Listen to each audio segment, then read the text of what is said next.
যেহেতু এই জঘন্য একটা পাপ আমাদের সামনে আজকে আমরা দেখতে পাচ্ছি যে এই সুদ আমাদের সমাজের পরতে পরতে আজকে ছেয়ে গেছে, বলেন ঠিক কিনা? সম্মানিত হাজিরিন, তাহলে 1 নম্বর সুদ খাওয়ার যে গুনাহ, আল্লাহ এবং তার রাসূলের সাথে যুদ্ধের ঘোষণা দেওয়া, বলেন ঠিক কিনা? সম্মানিত হাজিরিন, যেটা দলিল হচ্ছে সূরাতুল বাকারার 279 নম্বর আয়াতের মধ্যে আপনারা এটা পাবেন, যেটা হচ্ছে সুদ খেলে আল্লাহ এবং তার রাসূলের সাথে যুদ্ধের ঘোষণা দেওয়া। এবং কিয়ামতের দিনে আল্লাহ পাকের রাসূল বলেছেন যে ওই ব্যক্তিকে বলা হবে অস্ত্র নাও এবং আল্লাহর সাথে যুদ্ধ করো। আল্লাহর সাথে যুদ্ধ করে কি কোনো ব্যক্তি পাবে? সম্মানিত হাজিরিন, 2 নম্বর যারা সুদ খাবে কিয়ামতের ময়দানে পাগল অবস্থায় তারা উঠবে। কি অবস্থায় উঠবে? পাগল অবস্থায় উঠবে, যেটা বাকারার সূরা বাকারার 275 নম্বর আয়াতের মধ্যে আল্লাহ পাক বলে দিয়েছেন। 3 নম্বরে যেই বান্দাগুলো সুদ খাবে কিয়ামতের দিনে তাদেরকে শ্বাসরুদ্ধ করে কিয়ামতের দিনে তাদেরকে উঠানো হবে। মনে হবে মানুষ যেন তাদেরকে গলা টিপে ধরে হত্যা করার জন্য তাদেরকে এইভাবে তাদেরকে উঠানো হবে। এটা আপনারা পাবেন হুমদাতুত তাফসিরের 1 নম্বর খণ্ডের 30 নম্বর পৃষ্ঠার মধ্যে এটা পাবেন।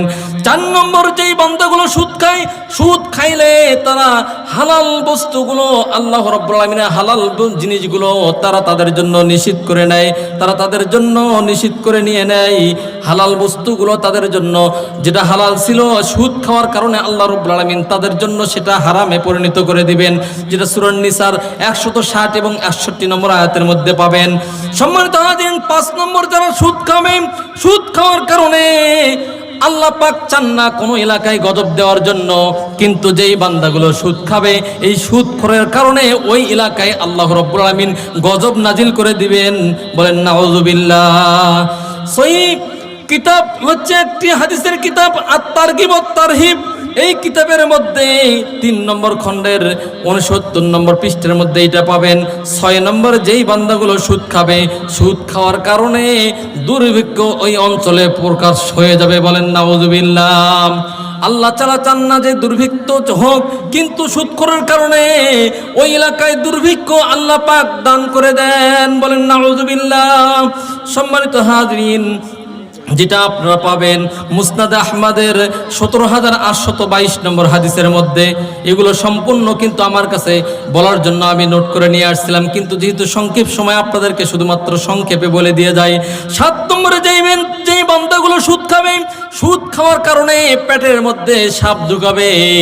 আল্লাহ রাসূল একদিন স্বপ্নে দেখলেন তাকে একটা পবিত্র ভূমিতে নিয়ে যাওয়া হলো। নিয়ে যাওয়ার পরে তিনি দেখলেন যে সেখানে আল্লাহ রাসূল দেখলেন, এটা কেউ কেউ বলেছেন যে এক হাদিসের মধ্যে যে মিরাজের মধ্যে এই ঘটনাটা এসেছে, যে সেখানে দেখলেন যে দূরে থেকে দেখতেছে বিশাল বড় একটা মানুষের পেটটা বিশাল বড় বাড়ির মতো, বাইরে থেকে দেখতেছে তার পেটের মধ্যে সাপ দৌড়াদৌড়ি করতেছে, বলেন নাউযুবিল্লাহ। এটা আপনারা পাবেন, যেটা ইবনে মাজার মধ্যে 2273 নম্বর হাদিসের মধ্যে পাবেন। সম্মানিত হাজিরিন, 8 নম্বর যারা সুদ খায়, আপন মায়ের সাথে জিনা করার চাইতেও বেশি পাপ তাদের আমলনামায় হয়ে যায়। বন্ধুরা, আমরা এই হাদিসটা বলতে লজ্জা লাগে, কিন্তু সুদখোর এর কোনো লজ্জা লাগে না। সামান্যতম লজ্জা থাকলে কেউ কোনোদিন মায়ের সাথে জিনা করবে না। এই দুনিয়ার যত বড় লম্পট হোক না কেন, যত বড় বেহায়াপনা হোক না কেন, সে তার মায়ের সাথে জিনা করবে না। কিন্তু যারা সুদ খায় তারা তার আপন মাকে বিবাহ করে। এবং এখানে আইয়াং কিহার রজুলু এখানে বলা হয়েছে, এখানে মজারের আলোচনা এখানে বলা দেওয়া হয়েছে যে এখনো পাপ করতেছে কিয়ামত পর্যন্ত। তার মায়ের সঙ্গে ব্যভিচার করলে যেই রকম পাপ হয়, এই রকম পাপ যতদিন পর্যন্ত ওই সুদখোর সুদ খাবে অতদিন পর্যন্ত তার আমলনামায় গুনাহ লিখতেই হবে, বলেন নাউযুবিল্লাহ।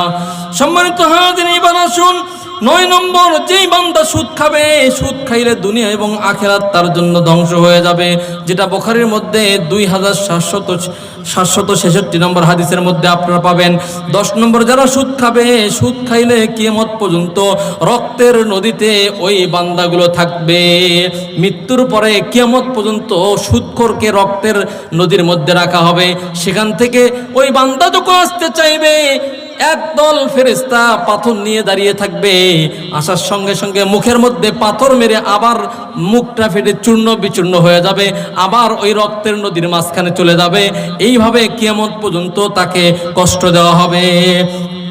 তারপরে 11 নম্বর যারা সুদ খাবে এবং সুদ দেয়, এক নম্বরে যারা সুদ দেয়, যারা সুদ খায়, যারা সুদের সাক্ষী থাকে, যারা সুদের কারবার লেখে, এই চারো শ্রেণীর ওপরে আল্লাহ রাসূল লানত করেছে, কিয়ামত পর্যন্ত এদের ওপরে লানত করতেই থাকা হবে। সম্মানিত হাজিরিন, 12 নম্বরে আসুন, জেনে শুনে যেই ব্যক্তি সামান্য পরিমাণ সুদ খাবে 36 বার জিনা করার চেয়েও বেশি পাপ তার আমল নামে আল্লাহ পাক দিয়ে দিবেন। 13 নম্বর, যারা সুদ খাবে এই অবস্থায় যারা মারা যাবে, আল্লাহর হক হচ্ছে ওই সুদখোরকে জান্নাত না দেওয়া। কি না দেওয়া? জান্নাত না দেওয়া, এটা হক হচ্ছে। যারা সুদ খাবে তাদেরকে জান্নাত না দেওয়া, এটা আল্লাহর হক। 3টা জিনিস। 1 নম্বর হচ্ছে মুদমিনুল খমর, যারা যেই বান্দাগুলো যারা হচ্ছে নিষাদার দ্রব্য খায়, মদ, ইয়াবা, বিড়ি, সিগারেট, তামা, জর্দা, ফেন্সিডিল, এইভাবে হাশিশ বলেন, যত প্রকার মদ আছে, বিড়ি বলেন, সিগারেট বলেন, জর্দা বলেন, আলা পাতা বলেন। আমাদের দেশে দেখা যায় মসজিদের মধ্যেও কোনো হুজুরেরা জর্দা দিয়ে পান খেয়ে সুগ্রানে ভরে দেয়, বলেন ঠিক কিনা? এই জর্দাখোর বলেন, এইভাবে মদখোর বলেন, এইভাবে যত যারা যেইভাবে নিশাদার দ্রব্য যারা পান করবে, এদেরকে জান্নাত না দেওয়া আমার আল্লাহর হক। সুদখোরকেও জান্নাত না দেওয়া কার হক? আল্লাহর হক। আরেকটা হচ্ছে যারা মা বাবার যারা অবাধ্য সন্তান, তাদেরকে জান্নাত না দেওয়া আমার আল্লাহর হক।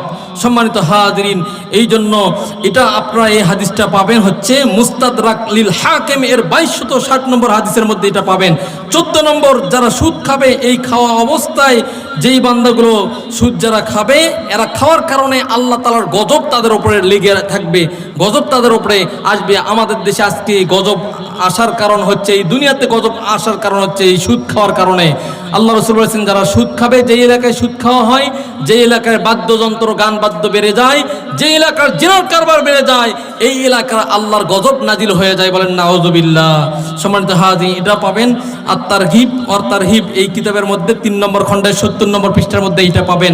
সম্মানিত হাজিরিন, 15 নম্বর, যারা সুদ দেয়, এই সুদখোর, যারা সুদ খায়, এই সুদ খায় অবস্থায় যারা হচ্ছে সুদ খায়, যারা আল্লাহ পাক বলেন ইয়ামহাকুল্লাহুর রিবা ওয়া